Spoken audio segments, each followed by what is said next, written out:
በሶፍት ፓወር ትራንዚሽን ያደረገችው ወደ አሜሪካ አሜሪካንም እንግሊዘኛ ቋንቋ እንድትናገር ያደረገችው ራሷ ናት። እንደ ሀገር እንግሊዝ ላይ ለንደን ላይ የነበረው ኒውዮርክ ትራንዚት ሲያደርግ ቋንቋ አብሮ ቀጥሏል። ያን ማስቀጠል መቻላቸው ደግሞ አሁን ላይ ቋንቋቸውን ሽጠው እስከ መብላት ደርሰዋል። ለምሳሌ ቶፍል አይኤልቲኤስ ምናምን ባለው ቋንቋቸውን ራሱን ወደ ቢዝነስ ቀይረውታል። ኦቶማን ኢምፓየር ወደ ቱርክ ደግሞ ብንመጣ ለምሳሌ በጣም ሂውጅ የነበረ ኢምፓየር ነው። ፌል አድርጓል። ፌል ካረገ በኋላ ማንሰራራት አልቻለም። ትልቁ እንትኑ ምንድን ነበረ? የተለያየ ቋንቋ የተለያየ ካልቸር ያላቸውን ግን ኢስላሚክ የሆኑ ቦታዎችን አካሉ መያዙ ነበርና ተርኪሽ ቋንቋን አላስፋፋም። የራሱን ቋንቋ አላስፋፋም። መሪዎቹ ግን ሊደሮቹ የነበሩ ቱርኮች ናቸው። ስለዚህ ኦቶማን ኢምፓየር ፌል ሲያደርግ ስልጣኔውንም ሁሉንም ነገር ሉዝ ነው ያደረገው። ኮኔክሽኑንም ሉዝ ነው ያደረገው። ትሬዱንም ሉዝ ነው ያደረገው። 1922 ላይ ኦፊሻሊ አቦሊሽ ሆኖ 1923 ተርኪሽ ስትመሰረት የተሰራው ስራ ምንድነው? 1928 ላይ አልፋቤት ሪፎርም ነው ያደረጉት። ሪፎርሙ ለምንድን ነው ሲባል አረበኛ ነበር የሚጠቀሙት እንትን ነበር። አልፋቤት ሪፎርሙ ኢምፓየሩ ዳግም ቋንቋው ከቀጠለ አረበኛው ከቀጠለ የነበረው በኦቶማን ኢምፓየር የነበረው ስኮላርም ከቀጠለ ተመልሰው ሪቫይቭ ማድረጋቸው አይቀርም። ስለዚህ እነዚህ ሰዎች ተመልሰው ፓወርፉል እንዳይሆኑ መጀመሪያ ኮሚኒኬሽን ስኪላቸውን ቋንቋቸውን ማስወገድ አለብን ነው የነበረው እንትን። በዛም መሰረት ለምሳሌ ሌላ ኤግዛምፕል ብሰጣችሁ ደግሞ ራሽያን ኢምፓየር ቦልሼቪክ ሪቮሉሽን ከመጣ በኋላ ራሽያን ኢምፓየሩን አጠፋው። ራሽያ ግን አልጠፋችም። በኮሙኒዝም መልሳ ማንሰራት ትችላለች። አሁንም ማንሰራት ትችላለች። ጃፓንም እንደዛው። ለምን ቢባል ቋንቋቸው አልጠፋም፣ ካልቸራቸው አልጠፋም፣ መዛግብታቸው ታሪካቸው አልጠፋም። እና የኛ የኢትዮጵያ ታሪክም ከኦቶማን ከቱርኮች ጋር ይመሳሰልብኛል። ምክንያቱም ቱርኮች ያንን አልፋቤት ሪፎርም ካረጉ በኋላ ስቲል እስካሁን ሬሰንት ጊዜ ድረስ መነሳት አልቻሉም። ካሪኩለሙ ሲቀርጽ ከጎረቤቶቻቸው ጋር ካላቸው እንትን ጋር ጥላት ሆነው እንዲቀጥሉ ነው የተደረገው። የራሳቸውን ታሪክ የራሳቸውን ሂስትሪ የራሳቸውን ማህበረሰብ አዘርስ አድርገው እንዲያዩ ጥላት አድርገው እንዲያዩ ነው የተደረገው። ይሄ ክሊር ከት የሆነ ሂስትሪ ያለው 1928 በቃ ቱርክ ከተመሰረተ ጀምሮ አለው። ወደ ኢትዮጵያ ስንመጣ ግን ተመሳሳይ እንትን አለ ብዬ አስባለሁ። ማን ያደረገው በመቼ ነው የሚለው ክሊር ከት የሆነ ነገር ግን የለም። ጥናቱ እዛ ላይ ሞር ፎከስ ቢያደርግ ለምሳሌ በእነ አጼ ካሌብ ከዛ በፊት በነበሩ ኢምፓየር በእነ ንጉስ ነጃሽም ትሬዲንጉ ኢምፓየሩ ትልቅ ነው የሚባለው ለምሳሌ እኮ እስከ የመን ስለገዙ አረቢያ ምድርም በሱዳንም ኮኔክሽኑ ሀይ ስለነበረ ትሬዱ ስለነበረ ነው። ያ ደግሞ ኮኔክሽኑ የተፈጠረው በቋንቋ ነው። ንግዱ የተፈጠረው በቋንቋ ነው። የሆነ ታይም ላይ ግን አውሮፓውያን ከመጡ በኋላ የራሳችንን ታሪክ አረበኛ ወደ እንግሊዘኛ ቀይረው ግን ደግሞ ለነሱ በሚመች መልኩ አድርገው ያመጡበት ታሪክ አለ። ስለዚህ አረበኛና ኢትዮጵያ ሆድና ጀርባ የሆኑት ከመቼ ጀምሮ ነው?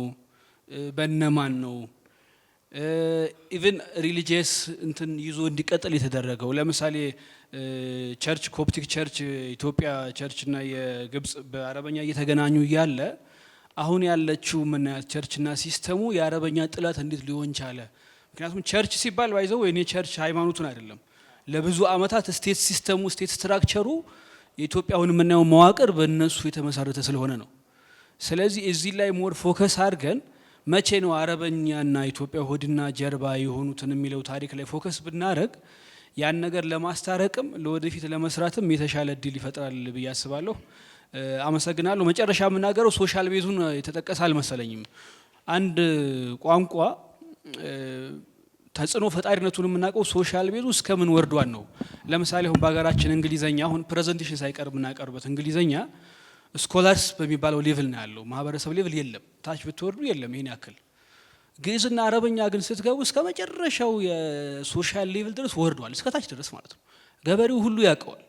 እንደውም የሚገርመው እኔ አንድ ኤግዛምፕል ልስጥና ልጨርስ። ቦረና አካባቢ ወሎ ቦረና አካባቢ ነው የጻኑኝ በማየው ሶሻል ክላስ ነበረ። ያ ሶሻል ክላስ ምንድን ነው? ለምሳሌ አሊሞች አሉ፣ ሀሪማዎች አሉ፣ ዱዓ አድራጊዎች አሉ። ዱዓ አለኛ አካባቢና ያ ዱዓ አረበኛ የሚችል ሰው ስኮላር ተብሎ ነው የሚታሰበው። የራሱ ክላስ አለው። ለምሳሌ አንድ ሰው ዱዓ ሲያደርግ እዛ አካባቢ ወዳጃ የሚባል አለ። ወዳጃ በአረበኛ አይደለም በኦሮሚፋና በአማርኛ ዱዓ አድርገህ አዳርህ ሙሉ ዱዓ ስታደርግ አድረህ ጠዋት የሚቀርብል ገንፎ ነው። ከዛ እንዴንትን ደግሞ እንደ ማህበረሰብ ከፍ ስትል ደግሞ በአረበኛ ሙሐደራዎች አሉ፣ ዱዓዎች አሉ። ፋቲያ ይባላል። አንተ ፋቲያን ትችላለህ ነው የሚባለው። ፋቲያ ሲባል ሱረቱል ፋቲያ አይደለም። ዱዓ ላይ ስትገባ ፋቲያ ማቅረብ ትችላለህ ተብለህ ተጠይቀህ አዎ እችላለሁ ካለ ያ ሰው አረበኛ ይችላል። ዱዓ የሚያደርገው በአረበኛ ቀላቅሎ ነው። ስለዚህ በግ ነው የሚታረድለት። ከበጉ በኋላ ፍርምባ ነው ለሱ የሚቀርብለት እና ሶሻል ቤዝ ላይ የአረበኛው ተጽዕኖ ያለው ሶሻል ቤዝ ላይ ከማንኛውም ቋንቋ በላይ ኢቭን ከአማርኛው በላይ ተጽዕኖ ያለው እና ይህንንም ኢንክሉድ አድርጋችሁ ጥናቱ ይህንን ቢጨምር በጣም ቆንጆ ይሆናል ብዬ አስባለሁ። አመሰግናለሁ።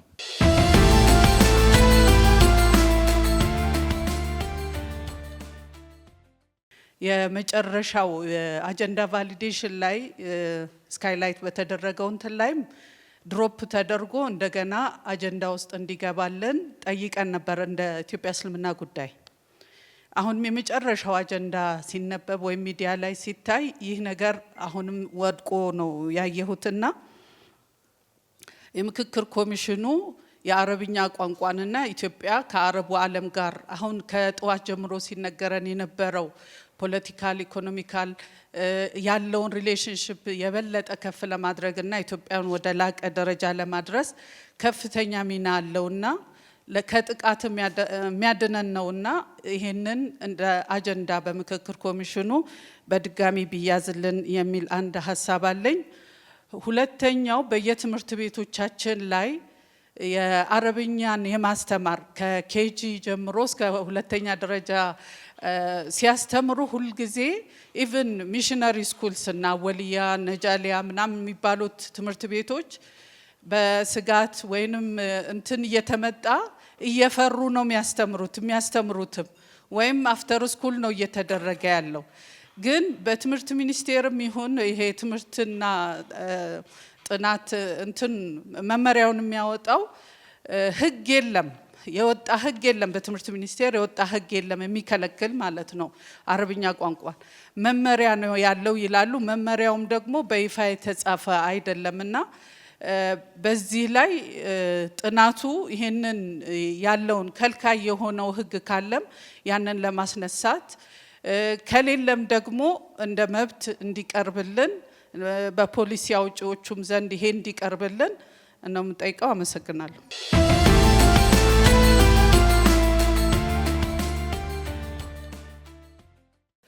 ሱዳን ሀገር ሄድኩና ከነ መሐመድ አረቡ ጋር አብረን ተምረን ከ21 ዓመት በኋላ ነው አሁን የተገናኘ ነው። ሱዳን በኮሚኒኬሽን ማስ ኮሚኒኬሽን ተምሬ መጣሁ። አሁን ውጭ ጉዳይ ነው የምሰራው የአረብኛ ክፍል እና ቃል አቀባይ ጽህፈት ቤት አረብኛ ክፍል ነው የምንሰራው። አሁን ከጥናቱም ከተለያዩ ንግግሮች እንደሰማ ነው እንደሚታወቀውም የኢትዮጵያን ብሔራዊ ጥቅም ለማስጠበቅ አረብኛ ወሳኝ ነው። አሁን ኢትዮጵያ ካለችበት ከመካከለኛው ምስራቅ ሁኔታ ይሄ ሁሉም የሚያውቀው ነውና በውጭ ጉዳይ ደረጃ አሁን የቃል አቀባይ ጽህፈት ቤት ሶሻል ሚዲያ ክፍል አለው። ፌስቡክ እና ትዊተሮች አሉ። በአረብኛ በየዕለቱ ዜናዎችን እናሰራጫለን። ግን ይሄ በቂ አይደለም። በመስሪያ ቤቱ ደረጃ አረብኛ ቋንቋ ትኩረት ሳይሰጠው ረጅም ዓመት ቆይቶ ነበር እና በተለያዩ ወቅቶች ቋንቋን የሚችሉ ሰዎችን ለማግኘት በኃላፊዎች ደረጃ ፕሮፖዛል እያቀረብን ቆየን። አሁን በቅርቡ ክቡር ሚኒስትሩ ሰበሰቡንና አሁን ካለው ሁኔታ አንጻር የኢትዮጵያን ጥቅም ለማስጠበቅ አረብኛ ወሳኝ ነው፣ ምን ሀሳብ አላችሁ ብለው ጠየቁ። እኛ ካቀረብነው ሀሳብ መካከል አንደኛ አንድ የሆነ ኢንተርናሽናል ሚዲያ የኢትዮጵያን ገጽታ የሚያስተዋውቅ በዓለም አቀፍ ደረጃ ተቀባይነት ያለው ሚዲያ እንዲቋቋም ነው። አሁን የአረብኛ ቋንቋ በፋና በኢቢኤስ ይቀርባል። አንድ ሰዓት ወይ 2 ሰዓት ምናምንና በቂ አይደለም። የሚቀርብበትም ሰዓት የአረቡን ዓለም ታርጌት አድርጎ መረጃ ለማስተላለፍ በቂ ዝግጅትም የለውም እና ይሄ በኩል እንዲስተካከል ፕሮፖዛል ቀርቧል። ሁለተኛው ኢንተርናሽናል ኢፋ የሚባል ተቋም አለ በውጭ ጉዳይ ስር ተጠሪ ተቋም ነው። ይሄ የውጭ ጉዳይ ሚኒስቴር አንዱ አካል ነውና የአረብኛ ዲፓርትመንት እዛ እንዲኖር ነው ከቀረቡት ፕሮፖዛሎች አንዱ እና ምናልባት እናንተም በዚህ በኩል እኔ ከቃል አቀባይ ጽህፈት ቤት ጋር ፕሮግራም በማዘጋጀት እንድትገናኙ ለማድረግ ሀሳብ አለኝ።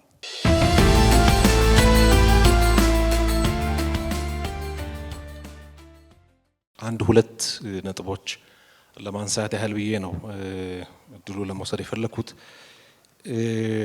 እንግዲህ እስካሁን በቀረቡት መነሻ ሀሳቦች ላይ የአረብኛ ቋንቋ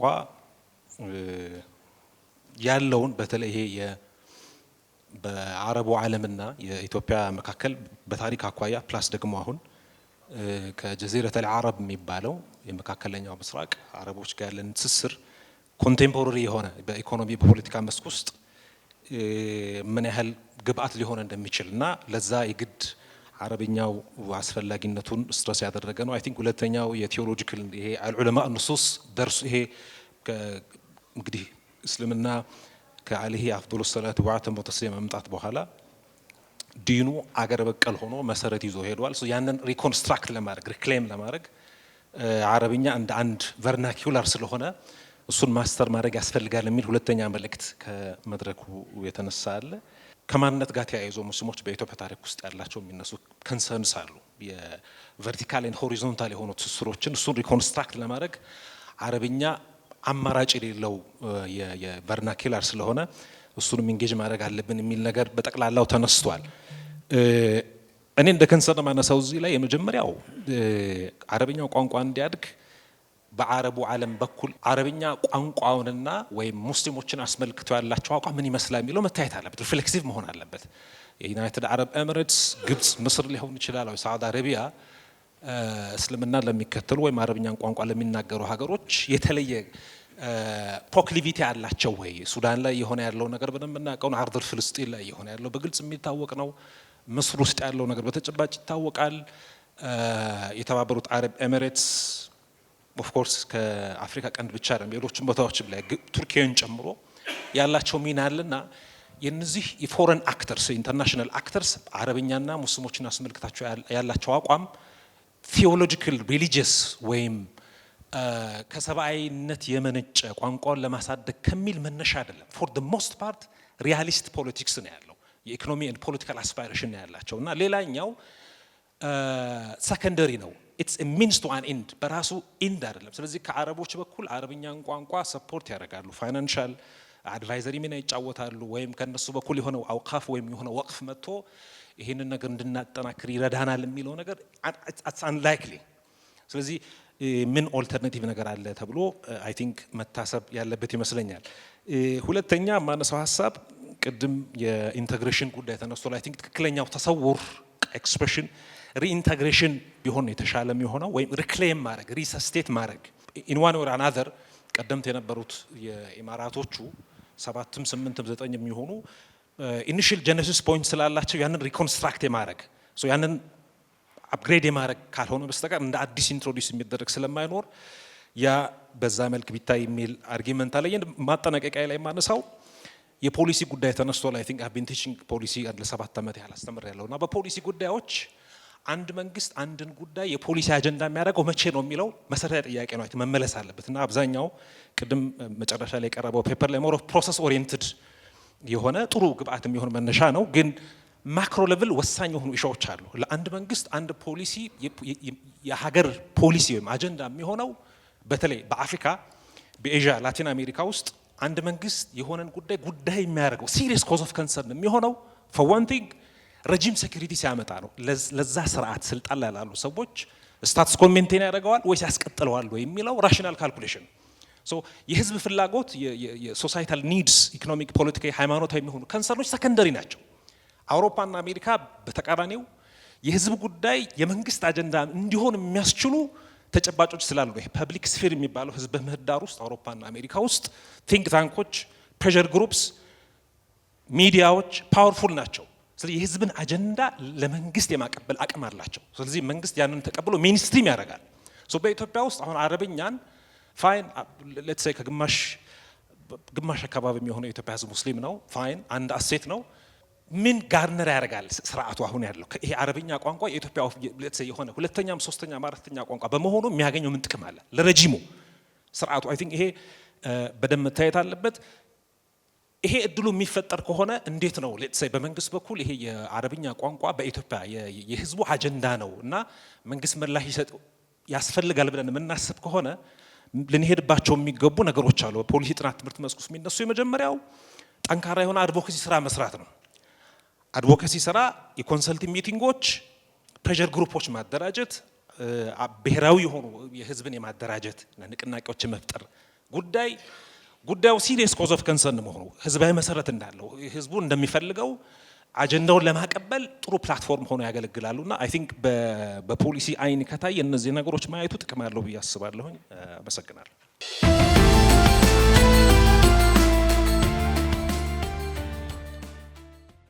እኔ በመጀመሪያ ለዚህ በአጋጣሚ እዚህ ላይ መሳተፌ በዚህ ምሁራን መሀል ላይ ስለዚህ ስለ አረብኛ አስፈላጊነት በመገኘቴ አላህን አመሰግናለሁ። በተረፈ ደግሞ ይህንን ፕሮግራም ያቀናጁትና በዚህ መልክ ያደራጁት ሰበብ የሆኑትን ዲፓርትመንቶችንም አመሰግናለሁ። በአብዛኛው አሁን ከሱ በኋላ ከኔ በፊት የተናገረው ወንድሜ ልናገር የነበረውን ተናግሮታል። ግን ሊጨምር የምፈልገው እኔ ይሄ አረብኛ ሲባል እንደ ስጋት የሚታየውን ወደ ኋላ ያስቀረው እስከ ዛሬ ድረስ ይሄን ስጋት የሚቀነስበትን እና እጅግ በጣም አስፈላጊ መሆኑን ለሰላሙም፣ ለኢኮኖሚም፣ ለማህበራዊ አጠቃላይ ለኢትዮጵያ ገጽታ ከስጋት የሚወጣበትንና እጅግ በጣም አስፈላጊ መሆኑን ጥናቱ በትክክል ተገቢ ቦታ ላይ ከምክክር ኮሚሽኑም እንዲሁ ደግሞ ሲሌክት ተደርጎ ይሄን ብቻ የሚከታተል የሆነ ንዑስ ኮሚቴ ወይ የሆነ ነገር ተደርጎ በጣም እጅግ በጣም አስፈላጊና ወቅታዊም አሁን ደግሜ እንትን የሚለው ይሄ ወቅታዊ ጉዳይ ጊዜው ካለፈ በኋላ ያለ የተኒ ያ በዲቶ እንዳንል በጣም ጠንክረን 24 ሰዓት ልንሰራበት የሚገባውና ከስጋት ቀጠና ልናወጣ ይገባል። ይሄ አረብኛ ሲባል ስጋት ተደርጎ ተቀርጾ እንደ በሽታ ሲቆጠር የነበረ ስለሆነ ስጋት አለመሆኑንና እጅግ በጣም ተፈላጊ መሆኑን ልናስረዳ ይገባል ለማለት ፈልጌ ነው። ሽኩረን፣ አመሰግናለሁ።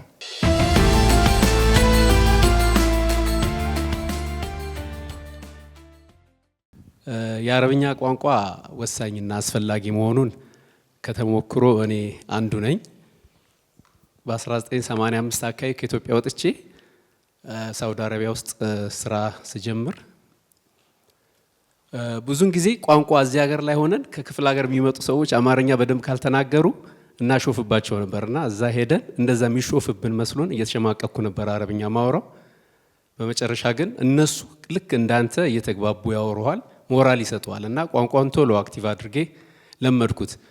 ከሌሎች ከአረብ ሀገር ውስጥ ካሉት ህንዶች፣ ባንግላዴሾች ምናምን የተለየ ቶሎ አረብኛ የሚለምደው ኢትዮጵያዊ ነው። ይሄ ልዩ ተሰጥኦ አለ።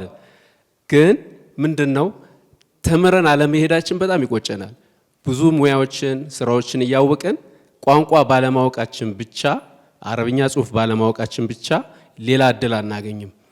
እኔ የምሰራበት መስሪያ ቤት ከታች ጀምሮ እየሰራው መጨረሻ ላይ የሆነ ኮርስ ዶክተር ሰማህር ሼህ መሐመድ አንዋር ባዘጋጁት ሀምራ ጃሊያ ላይ መድረክ 3 ቀን ኮርስ ወስደን እንዴት ፕሮአክቲቭ እና አክቲቭ የሚባሉት ሰዎች ለይቶ ሲያስተምረን እዛው መስሪያ ቤት ላይ የተማርኩኝ እድገት አሳይቼ የድርጅቱ ማናጀር ሆኜ 2 ዓመት አገልግያለሁ።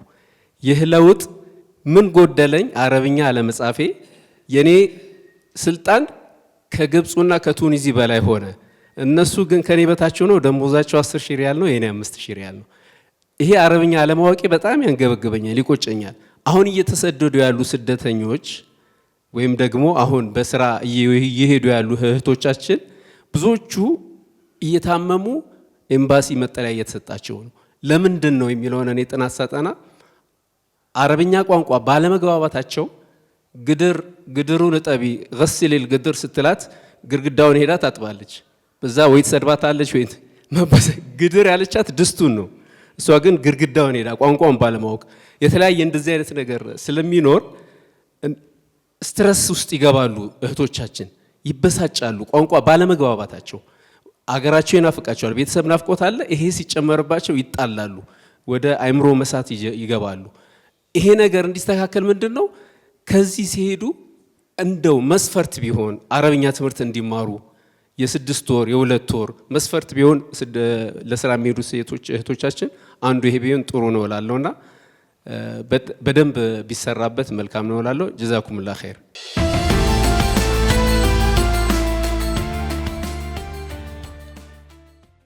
በመጀመሪያ ያው ይሄ ፕሮግራም በመካሄዱ ሁላችንም ያው ደስተኞች እንደሆነ እየጠቀስን ነው። በጣም ደስተኛ ነኝ። ብዙ ነገር ተብሏል ከተለያዩ አንግሎች፣ ሁሉም ይናገረዋል። ግን እኔ የምናገረው ከኔ ኤክስፒሪየንስ ነው። አንደኛ እኛ በተለይ እዚህ ደረሳው ሼኹ እኔም በነበርኩበት ጊዜ አረብኛን የምናቀው እስከ መዲና ዩኒቨርሲቲም ተምሬም አረብኛ በቃ ለሃይማኖት ብቻ ነው የሚል ድምዳሜ ያለ ይመስላል። እና አንድ ቀንም የአረብኛ ዜና ለመስማት ጆሮዬን አልከፍትም። የተወሰነ ምናልባት ትልቅ ኢሹ ካለ ኃይለኛ ኢሹ ለምሳሌ ልክ የሳዳም አይነት ካለ አልጀዚራን እናይ ነበር፣ ትዝ ይለኛል። ወይም የፍልስጤን ጉዳዮች ምናምን ሲያሳስቡን እንደዛው አልጀዚራ ላይ የሆነች ነገር እናያለን። እንዲህ አንዳንድ ሞቅ ያሉና ያውም ከኛ ጋራ ግንኙነት የሌላቸው በሌላ አንግል ካልሆነ በስተቀር እንደ እኹዋው እንደ ምናምኑ ካልሆነ በስተቀር በቀጥታ ግን ከሀገራችን ጋር ግንኙነት ያላቸው የሆኑ መጽሐፎችንም ዜናዎችንም እና ደግሞ ያሉትን የፖለቲካ ዳራዎችንም የማየት ነገር አልነበረንም። እና በዚህ አንግል በዚህ አቅጣጫ በደንብ ቢሰራ ሰዎች ዜና ሰምተው መረዳት እንዴት ይችላሉ የሚለውን አንድ ራሱን የቻለ ስራ ቢሰራበት ጥሩ ነው። ልክ ከትምህርቱ አንግል አሁን ካነሳ ነው አንዱ ነው። ያ ምን ይረዳል? ሌላ ትምህርትም ቢማሩም በፖለቲካው ደግሞ ጥሩ የሆነ እውቀት ይኖራቸዋል። ስለዚህ ዲፕሎማሲ ውስጥ ገብቶ የማገልገል ዲፕሎማሲ ውስጥ ደግሞ ሲያገለግል በጣም ኢፌክቲቭ ሆኖ በደንብ ጥሩ ነገር የማምጣት እድል ይኖረዋል። ሌላው ቀርቶ የሰሐፋ ወይም ደግሞ የኢዕላም ምናምን ውስጥ ስንገባኝ አሁን በቁጭት ምናምን ገባን እንጂ ግን እንትኑን ተከትሎ ስርዓቱን ተከትሎ የአረብ ኢዕላም ጉዳይን ስላልተማረን በዛ ደግሞ እንጎዳለን። ይሄም ራሱ እንደዛው አንዱ ነው። የማስታወቂያ ወይም የምድር ይባለው ኢዕላሙ የሚባለው ራሱ የሚዲያ የሚባለው ራሱ የሚዲያና የአረብኛ ጉዳይና ትስስሮችን በደንብ ማየት ጥሩ ነው። ሌላ በጣም አደገኛ የሆነ እንትን ተሰርቷል አረቡ ዓለም ላይ ሌሎቹ አካባቢዎች ላይ ኢትዮጵያ የተሳለችበት ሁኔታ ቅድም ግብጾች 90% አረብ ሶማሌ ምንድነው ሙስሊሞች ሆነው ነገር ግን ከኢትዮጵያ ጋር የነበራቸው ግንኙነት ከኮፕቲክ ቸርች ጋር ብቻ ነበረ። ለምን ተብሎ መጠየቅ አለበት። ለምንድነው ከሙስሊሞች ጋር ያልተገናኙት? ለምንድነው መስጊድ ያልሰሩት? ለምንድነው ምናምን ስንል ፈጽሞ ኢትዮጵያ ውስጥ ሙስሊም እንዳለ እንኳን እንዲታወቅ አይፈልጉም። ለምን ቢባል የነሱ ትስስር የነሱ ከናይል ጋር ከምን ጋር የተያዘ ወደዛ እንዳልሄድ ግን በአጠቃላይ ግን ያ ነገር ወደ ምን ወስዶናል? ከአረብኛ ጋር ባለን ሌላው ቀርቶ ከአረቦቹ ጋር ባለን ትስስር ባይተዋር እንድንሆን አድርጎናል። እነሱም ለኛ ያላቸው ቀረቤታና እኛ ላይ ሞር ከዛ የበለጠ ሊሰሩ የሚችሉትን አግዷቸዋል። ያውም ያንን ሁሉ ሰብረው ነው አልহামዱሊላህ እቺንም ያክል የሰሩት። ግን ሌሎች ከነሱ ጋር በአረብኛ በምኑ በሌላ ነገር የሚያውቋቸው በእስልምናም የሚያውቋቸው አገሮች ላይ ግን በጣም ትልቅ ነገር ሰርተዋል። አንዳንዴ እንደውም የተወሰኑ የአፍሪካ አገሮች የተጠቀሙትን ያህል እንኳን ከአረቦቹ እኛ አልተጠቀምንም። ትንሽ ሙስሊሞች አሉ ብለው ባመኑበት ጊዜ እኛ ላይ ግን ያላቸው እምነት ግን የእስራኤል ቅጥረኛዎች ነን፣ እንደገና የክርስቲያን ደሴት ነን፣ እንደገና የአረቦችም ጠላት ነን። ብዙ ጊዜ ግብጾች በጣም ብዙ የሚመላለሷት እንትናለች። አንደኛ አለም ተራ ከይፈ ፈዓለ ረቡከ ቢአስሐቢል ፊል ቂሰቱ ፊል በጣም ይወዱታል። ሁለተኛው የሚወዱት ደግሞ ሀበሻ አለ ወደ ካዕባ ሄዶ የሚያፈርስ የሚለውን ዙስ ሳቀይን የሚለውን ወለ ዙስ ሰዋቀይተን የሚሉትን እሱም በጣም ሐዲሱን ሁለቱን ይወዱታል። ከዛ ውጪ ያለውን ኢቭን የነጃሺን እንኳን ሌሎችን ነገሮች እንኳን ስታነሳና በደንብ እሷ ላይ አድምተህ ስትናገር ይበሳጫሉ ሁሉ ለምን እንደሆነ አይገባኝም። እና እስከዚህ ደረጃ የተሰሩ በጣም ኃይለኛ እንትኖች አሉና በተለይ በዑለማዎቹ አሁን እኛ እዚህ በተለይ የመጡት ወንድሞች ከመጅሊስም ከማህከመ ሸርዕያም ከመሳሰሉት አካባቢ ያሉ ሰዎች ኢቭን ከግብጾቹም ጋር ከዑለማዎቹም ጋር በደንብ መገናኘቱን መስራት እንደገና የሀበሻን አሁን የምናወራውን በሙሉ እንደዚህ በጣም ሞቅ አርገንኛ በአረብኛ ቦታ ያለንን ቦታ እየተናገርን ግን እኔ ሰሞኑን አልጀዚራ ላይ ቀርቤ አረብኛ መቼ ጀመራችሁ የሚል ጥያቄ ተጠይቄያለሁ። የአሳፋሪ ነገር ነው። እኛ በዚህ ደረጃ ሆነን ግን ሁለት ክርስቲያኖች አቅርበው ያውም ማለት ነው ሁለት ክርስቲያን ልጆች ህፃናት አቅርበው አረብኛ በጣም ችለዋል እነዚህ ልጆች ከህዳሴ ግድብ ጋር የጀመራችሁት ብሎ ጠይቀውኛል።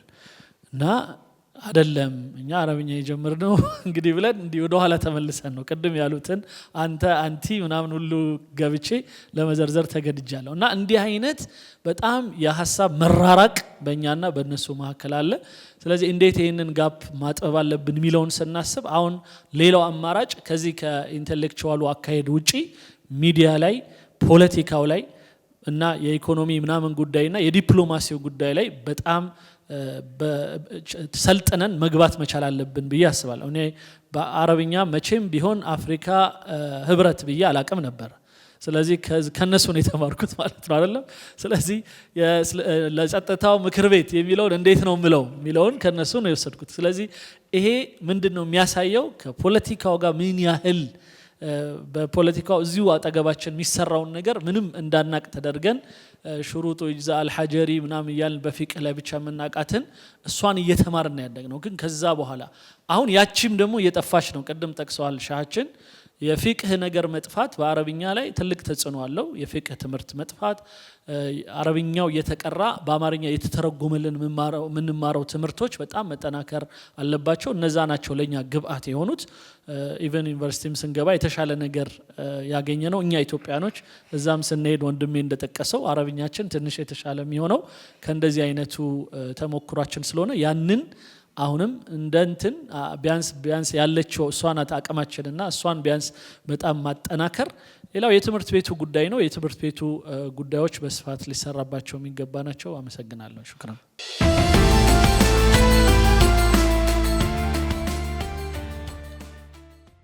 እኔ አጠቃላይ መጀመሪያ ፎረሙ ከተወለደ እድሜው አጭርም ቢሆን ቶሎ ብሎ ወደ እንደዚህ ያለ ታላላቅ መድረኮችን እና አገር አቀፍ የሆነ ብሔራዊ ጥቅም አስከባሪ የሆነ የህዝቦችን ጥያቄ ያነሳ መድረክ በማዘጋጀቱ አዘጋጆቹንና አሰላሳዮችን ላመሰግን እወዳለሁ።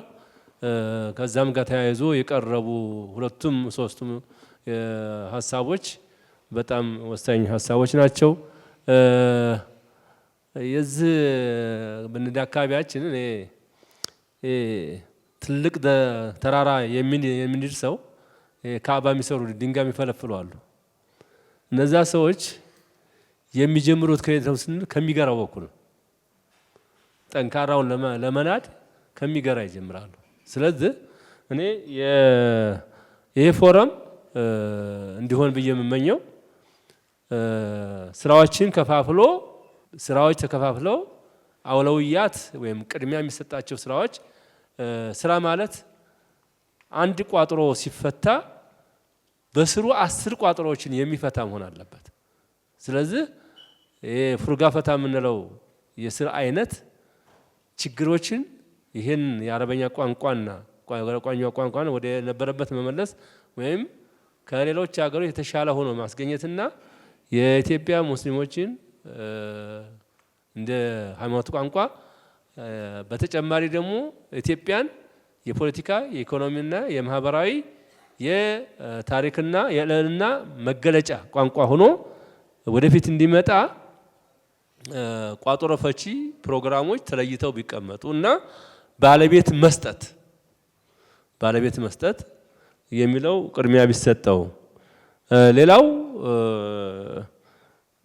አንድ ማህበረሰብ የወደፊቱን ማንነቱን አይገነባም ያለፈውን ታሪኩን ሲያቅና ሲያጣጥመው እንጂ። ስለዚህ በምን አይነት ቋንቋ ራሳችንን ከአረበኛ ጋር ያለ ነው እኛን የኢትዮጵያን ትስስር በምን አይነት ዘዴ እናጉላው ቢኖር የራስን ማስተዋወቅ ላይ ስራ ቢሰራ። ሌላው ባለድርሻ አካሎች አሉ። ባለድርሻ አገሮች የሀገር ውስጥም አሉ የውጭም ባለድርሻ አካሎች አሉ። እነዛን ይህ ፎረም ከፌዴራል ጠቅላይ ከፌዴራል እስልምና ጠቅላይ ምክር ቤት ጋራ በመሆን እንዴት ተስዊቅ ያድርግ ወደ ገበያ ወደ ስራ እናሸጋግር የሚለውን ፎረሙ አተኩሮ ቢሰራበት። ፎረሙ እኔ አሰላሳይ ሆኖ ቢሰራ ነው እንጂ ተርጓሚ ሆኖ እንዳይሰራ አደራ እላለሁ። አደራ ምለው አሰላሳይና አመቻች አመላካች ፎረም እንዲሆን። ለምን ከስሙም የኢትዮጵያ ምሁራን ምናምን ምርምርና ጥናት ነው የሚለው። ስለዚህ በዚህ ደረጃ አመላካች ሆኖ እንዲቀጥል እጠይቃለሁ። ሌላው ክልሎች አሉ ፖሊሲ ማውጣት የሚችሉ የራሳቸውን የውስጥ ፖሊሲ ማውጣት የሚችሉ ክልሎች ላይ ቀድማችሁ ስሩ። ከስርዓተ ትምህርት አኳያ ከምን አኳያ አሁን እዚህ መድረክ ላይ የነበሩት ሀሳቦችን 3-4 ክልሎች ላይ እንደወረደ ወደ ስራ ማስገባት ይቻላልና አደራጅታችሁ የተደራጀ ፕሮጀክት የተደራጀ ሀሳብ ከተደራጀ ካሪኩለም ጋራ እንሰውን ያሉ ነገሮችን አዘጋጅታችሁ ከሚገራው ቅድም ካልኩት ከካባ እንትን ይጀመርና ወደ ደጋ ይሄዳል ብዬ አስባለሁ። ወጀዛኩሙላሁ ኸይር ወባረከላሁ ፊኩም።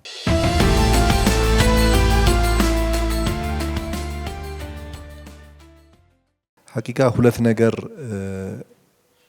አሳይመንቱን ሁሉም ባለድርሻ ባይኖርም ግን በሚዲያም በምንም አሳይመንቶቻችንን ይዘን የምንሄድበት ሁለት ነገሮች በጣም ጎልተው ይታዩኛል። አንደኛ ሙስሊሙ ማህበረሰብ አሁን ስለሌሎቹ በጣም ብዙ እያነሳን ነበር። ከአረብኛ ቋንቋ ጋር ያለን ትኩረትና የሚያዩበት መንገድ ሐቂቃ በትክክል ሙስሊሙ ማህበረሰብ የአረብኛ ቋንቋን አስፈላጊነት አምኗል። በጣም ዳዕዋ ያስፈልገውም ወይ በደንብ ብዙ ምክር ቅስቀሳና ጉትጎታ የሚያስፈልገን እኛ መስሎ ነው የታየኝ ሐቂቃ ማለት ነውና ምን ሰርተን ምን አይነት ምልክት ኖሮን ምን ተፍጨርጭረን ሌሎች ነገሮች ተዘጋጉብን ብለን ካሰብን ምንም ነው ያላደረግነው።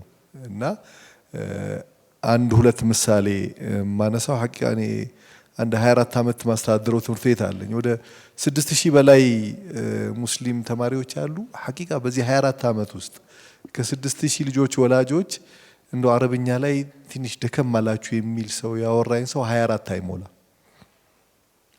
በ24 ዓመት ውስጥ ማለት ነው 24 ሰው አናግሮኛል ብዬ አይደለም ምንም ያለ ማጋነን ማለት ነው። ስለዚህ ሐቂቃ በዚህ ልክ የመረጡት ለዛ ሆኖ እያለ ትምህርት ቤቱን መርጠው እኛ ጋር የሚመጡት አረብኛ ስላለ ተርቢያ ስላለን የመጣሁት እያለ ግን ይሄ ነገር ላይ እንዴት ነው የምናጠናክረው የሚለው ሐሳብ በ24 ዓመት ውስጥ 24 ሰው አላናገረኝም ያለ ማጋነን ማለት ነውና የቱ ጋር ነው ያለ ነው ብለን ስናስብ አሁን ዳዕዋ ስንሰማ ሐቂቃ በጣም ብዙ አረብኛ ቃል እየቀላቀለ የሚያወራው ዳዕዋን የበለጠ ቢመስጠን ወይስ አሁን ኡስታዞቹ ራሱ ዓሊሞቹ እንደምንም እንግሊዘኛ እኮ እየሞከሩ ቀላቅለው ካላወሩ ሰው ኹጥባውንም ዳዕዋውንም መስማት እየተወ ነውና እሱ ላይ ነው በጣም እያተኮርን ያለ ነው።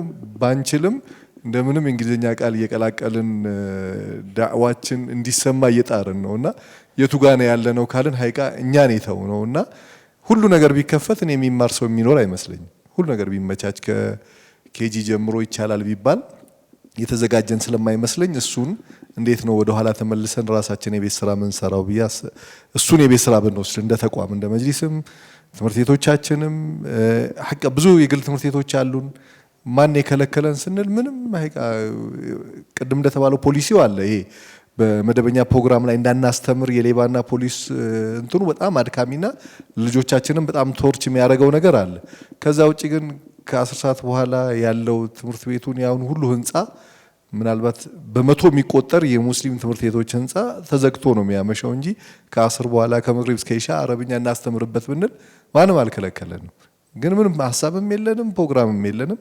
ብንከፍተው ምን ያህል ማርኬት አለ የሚለው ነገር ያሳስበኛልና በዛ ልክ ብናየው። ሁለተኛው ይሄ በቃ ወደ ነጋዴው፣ ወደ ዑለማው፣ ወደ በአጠቃላይ ወደ መጅሊሱም ወደ ሁላችንም የሚመለስ የቤት ስራ ነው ብዬ አስባለሁ።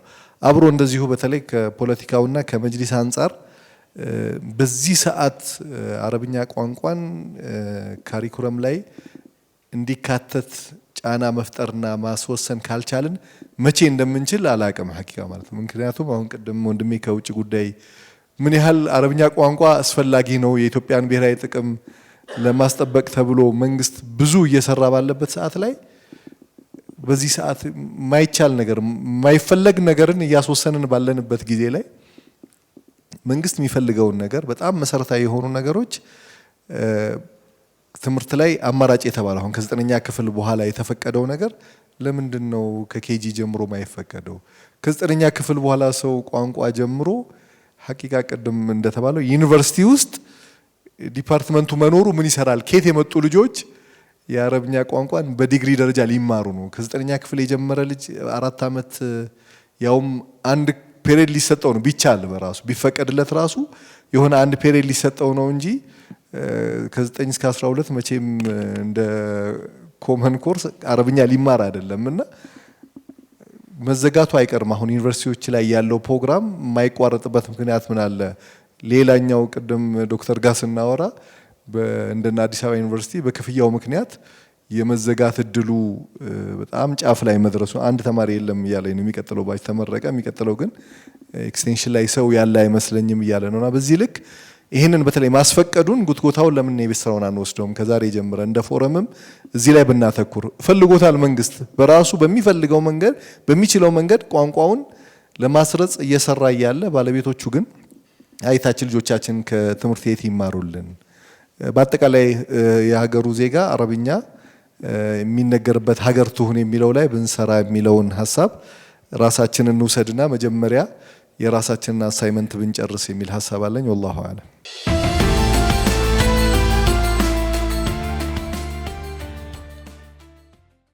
አሰላሙ አለይኩም ወረህመቱላሂ ወበረካቱሁ።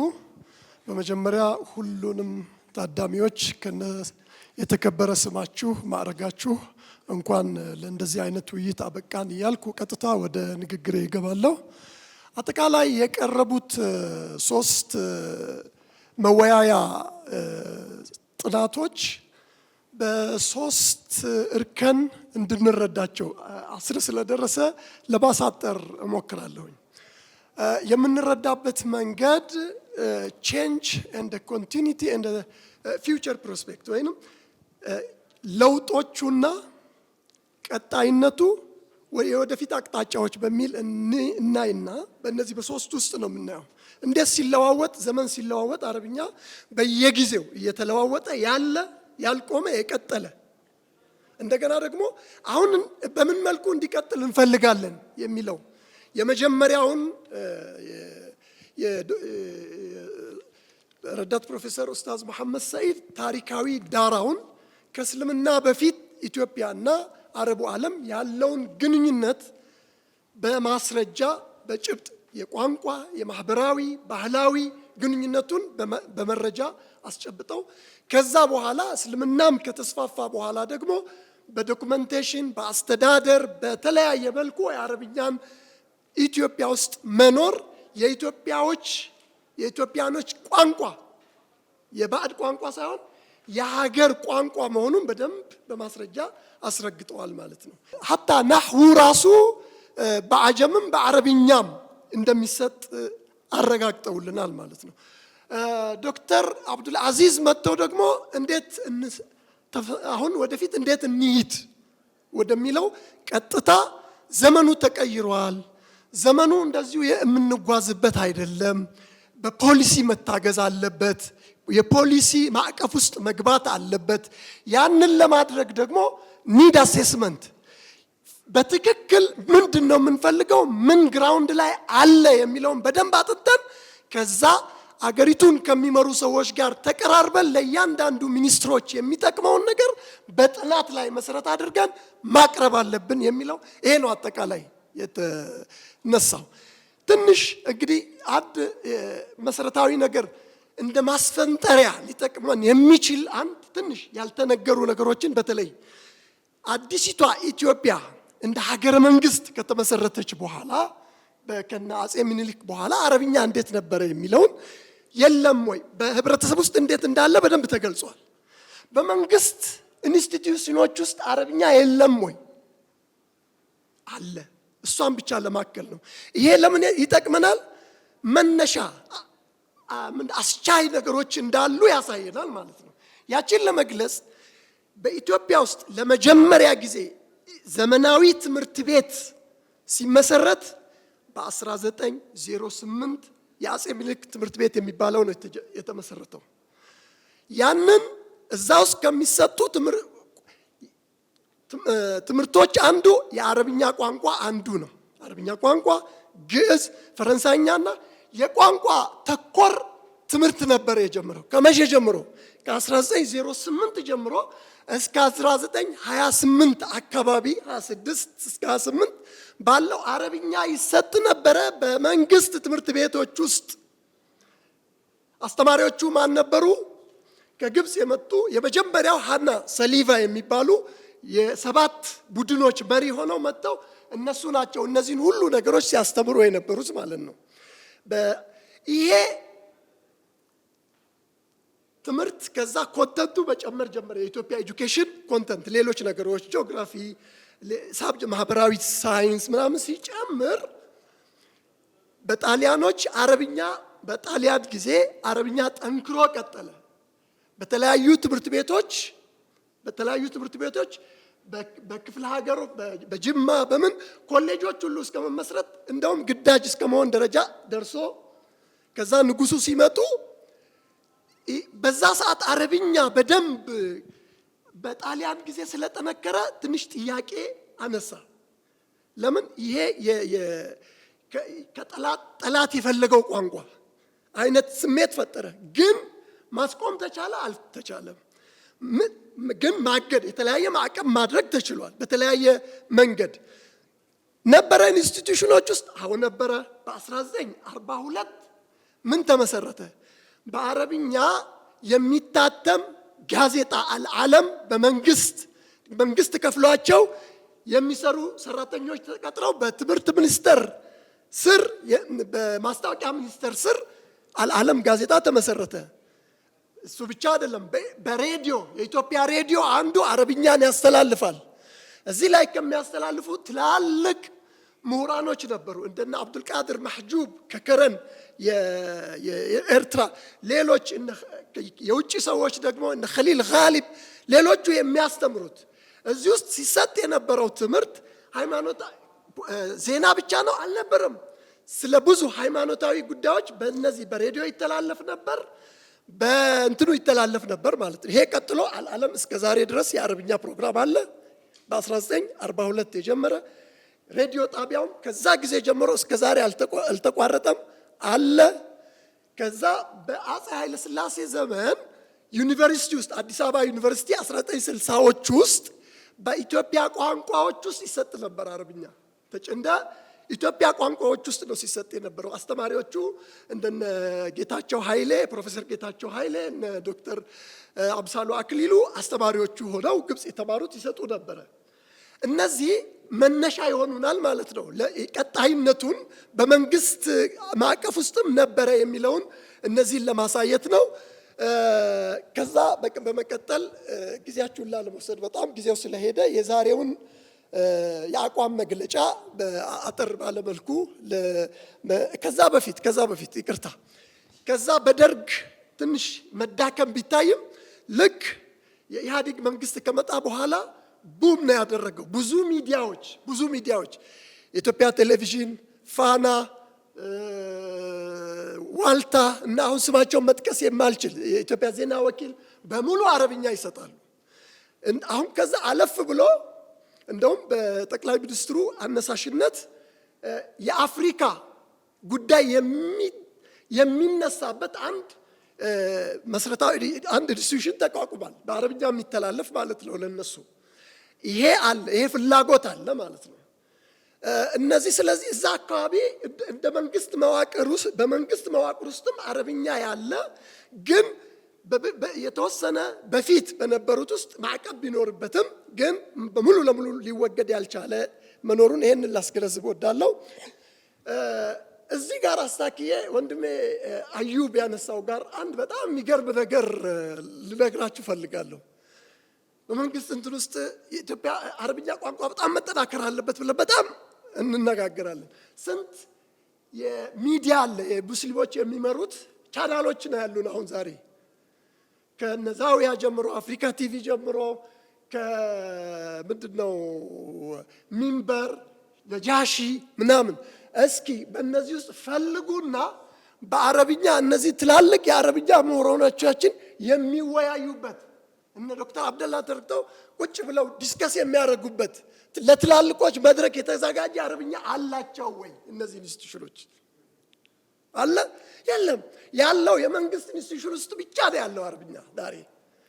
ይሄንን ራሳችንን መጠየቅ መቻል አለብን። ይሄንን እውነታ ሀቅ ደግሞ መቀበል ያስፈልጋል። ስለዚህ ከዚህ ተነስተን እኛ ጋር የጎደለውን ሞልተን ሌላ ጋር ያለውንም ደግሞ መጠየቅ ግድ ይላል ለማለት ነው።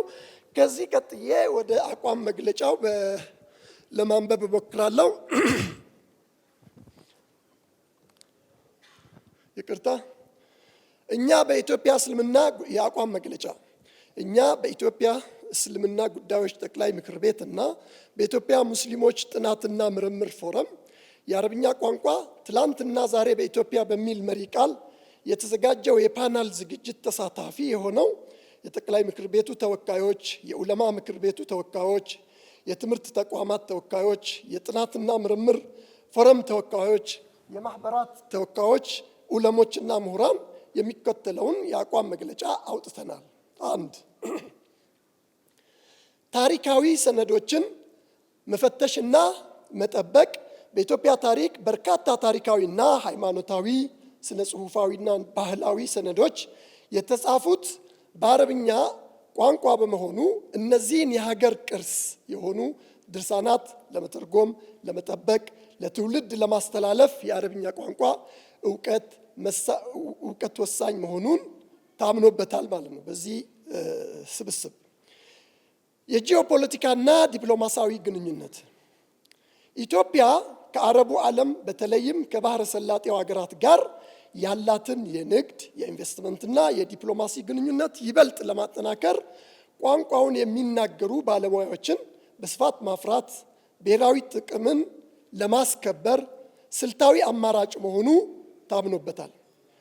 3. የህዝብ ለህዝብ ግንኙነት ሶፍት ፓወር ቋንቋው በኢትዮጵያና በአረቡ ሀገራት መካከል ያለውን ባህላዊ ትስስርና የህዝብ ለህዝብ ዲፕሎማሲን ለማሳደግ እንደ ትልቅ ድልድይ ሊያገለግል እንደሚገባ ስምምነት ላይ ተደርሷል።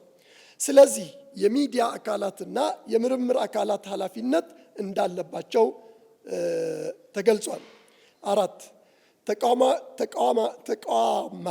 ተቋማዊ አደረጃጀትን ማዘመን በኢትዮጵያ የሚገኙ የባህላዊ የአረብኛና ቁርአን መድረሳዎች ባህላዊ ማለት ታሪካዊ ብንላቸው ታሪካዊ በቀድሞ የነበሩ አሁንም ያሉ የአረብኛና ቁርአን መድረሳዎች ትምህርት አሰጣጥ ከመደበኛው የዘመናዊ ትምህርት ስርዓት ጋር ሊጣጣም በሚችል መልኩ ወቅታዊ ማሻሻያዎች ሊደረግበት እንደሚገባ ተገልጿል። 5. የስርዓተ ትምህርት እውቅናና ጥራት ከነባር እስላማዊ ተቋማት የሚሰጡ የአረብኛ ቋንቋ ትምህርቶች ወጥ የሆኑ የስርዓት ትምህርት ቀረጻ ከሪኩለም ስታንዳርድ እንዲኖራቸውና ከመንግስት የትምህርት ፖሊሲ ጋር ተነባቢ መሆን እንዳለባቸው አቋም ተይዟል። 6. የአምልኮና የማንነት መገለጫነት የአረብኛ ቋንቋ ለኢትዮጵያውያን ሙስሊሞች የሃይማኖታዊ መጽሐፍት ቁርአንና ሐዲስ መማሪያ ብቻ ሳይሆን የማንነታቸውና የባህላዊ እሴታቸው አካል በመሆኑ ተገቢው ተቋማት ተገቢው ተቃዋሚ ትኩረት ሊሰጠው እንደሚገባ አጽንኦት ተሰጥቶበታል። ስለዚህ ጠቅላይ ምክር ቤቱና ሌሎችም የሚመለከታቸው ባለድርሻ አካላት ይህን ኃላፊነት እንዲወጡ ታምኖበታል።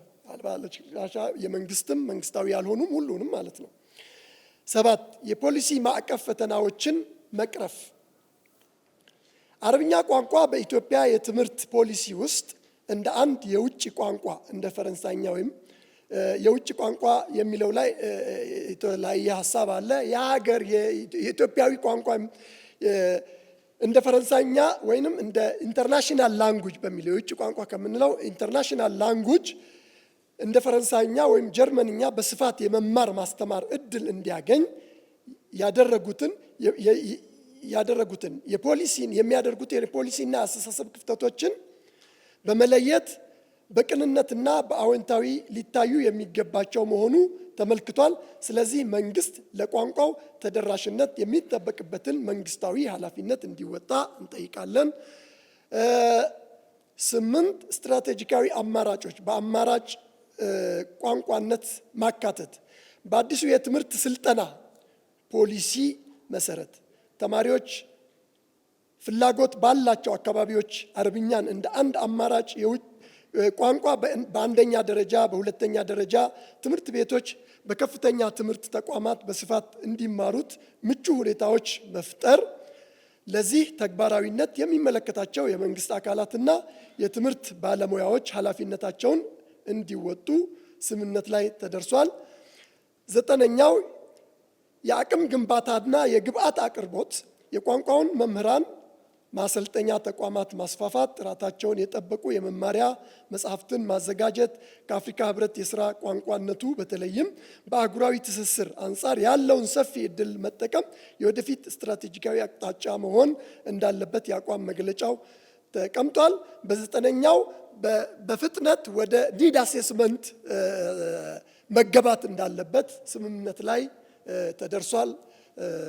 ሰኔ 23 2018 አዲስ አበባ ሸራተን አዲስ ሆቴል። እሺ አልጨረስንም። አፍወን አልጨረስንም። 7ኛ እሺ ምኑ ላይ የውጭ ቋንቋዎች የሚለው አረብኛ የውጭ ቋንቋ አይደለም። ቋንቋ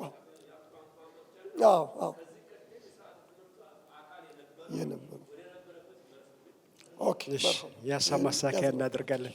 እጅግ አድርገን እናመሰግናለን ዶክተር ሀሰን ካዎን እጅግ አድርገን እናመሰግናለን። የአረብኛ ቋንቋ በኢትዮጵያ ትናንት ዛሬና ነገ በሚል ርዕስ በኢትዮጵያ እስልምና ጉዳዮች ከኢትዮጵያ ሙስሊሞች የጥናትና የምርምር ተቋም ጋር በመተባበር የተዘጋጀ ፕሮግራም ነበር። ዶክተር መሐመድ አሊን ወደዚህ ጋብዛለሁ።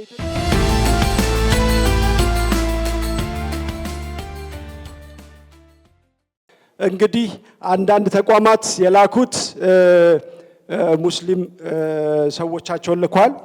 ግን ደግሞ የተሰጠው ለሁሉም ነው። ከኢትዮጵያ እስልምና ጉዳዮች እንዳደመጥኩት ማለት ነው። ዶክተር መሐመድ አሊ የኢትዮጵያ ሙስሊሞች የጥናትና የምርምር ተቋም በተመለከተ አንድ ሁለት ሀሳባቸውን ይሰጡኛል። ኢትዮጵያ ሙስሊሞች ጥናትና ምርምር ፎረም በትምህርት ተቋማት ላይ የሚገኙ መምህራንን ያቀፈ በጥናትና ምርምር ላይ ያተኮረ ማህበር ነው። ይህን አረብኛንም ስንመርጥ ከሌሎች ወገኖች ጋር መስራት እንችል ነበር፣ ግን የሚመጥነው ባለ ጉዳዩ የኢትዮጵያ እስልምና ጉዳዮች ጠቅላይ ምክር ቤት ነው በሚል አብረን ሰርተናል። ዓላማው ብዙ ጊዜ ዓላማው ሁለት ነገሮች አሉት።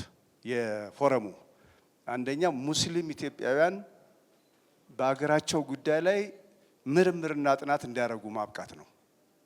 ከግላቸው ከአካባቢያቸው ወጥተው በሀገራዊ ጉዳዮች ላይ። ሁለተኛው የእስልምና እሴቶች አገራዊ ክልላዊ ፋይዳ ውስጥ እንዲገቡ ማድረግ ነው። ልክ አሁን አረብኛ እንደምናደርገው ማለት ነው። አረብኛ የሃይማኖታችን ቋንቋ ነው። ከዛ አልፈን ግን ለሀገራዊ ጉዳዮች እንዲገቡ የማድረግ ስራ መስራት ነው። ይህን እየሰራ እንገኛለን። ስራዎቻችን ብዙ ናቸው። ፓናል ዲስከሽን አንዱ ነው። አሁን በዚህ አድርሰናል። ኢንሻአላህ ከ15 ቀን በኋላ ደግሞ በፕሮፌሰር ሁሴን አህመድ ስራዎች ላይ ደግሞ ፓናል ዲስከሽን እናደርጋለን። አንዱ የፓናል ዲስከሽን ስራ መሆኑን እንድታውቁልን እንፈልጋለን። ሁለተኛው ስልጠና ነው። ስልጠና እናደርጋለን። በተለያዩ ማኔጅመንት ባለሙያዎች አሉ፣ የካሪክለም አሉን፣ የጤና አሉን፣ የተለያዩ ጉዳዮች ስላሉ በዛ ላይ ስልጠና እንሰጣለን። ሌላኛው ደግሞ ፐብሊኬሽን ነው፣ ህትመት። አንድ ትልቅ ፕሮጀክት የያዝነው አለ።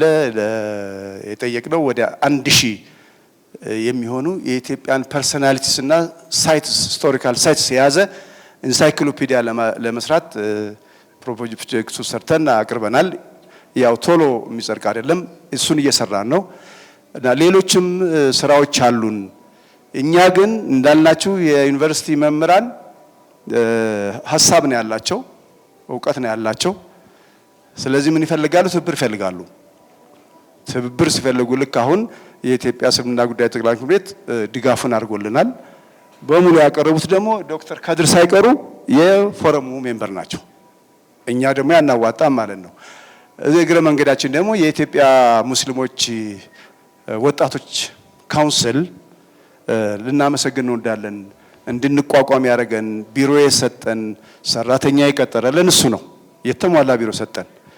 ስለዚህ እንዲህ የምንደግፉን እንዲሆን ያስፈልጋል ለማለት ነው። ስንጠይቃችሁ ብቻ ሳይሆን እንዲህም ስሩ እንዲህ እናደርግላችሁ እንድትሉንም መልእክቴን ለማስተላለፍ ፈልጋለሁ። በተረፈ መምጣታችን ጥሩ ነው። ያልመጡት ሰዎች የራሳቸው ምክንያት ይኖረዋል። እኛ ግን ጠቅላይ ምክር ቤቱን ይዘን ወደምንፈልግበት አቅጣጫ ለመጓዝ ኢንሻአላህ ካላህ ጋራ እንቀጥላለን።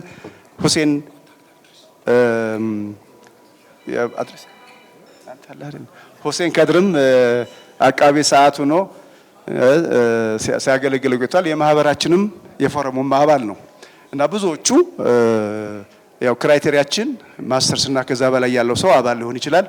ከታች አሉ ግን መሰልጠን ስለሚገባቸው ተባባሪ አባል ወይም እጩ አባል እንደሚሆኑት ሆነው ሊያገለግሉ ይችላሉ ለማለት ነው። አመሰግናለሁ።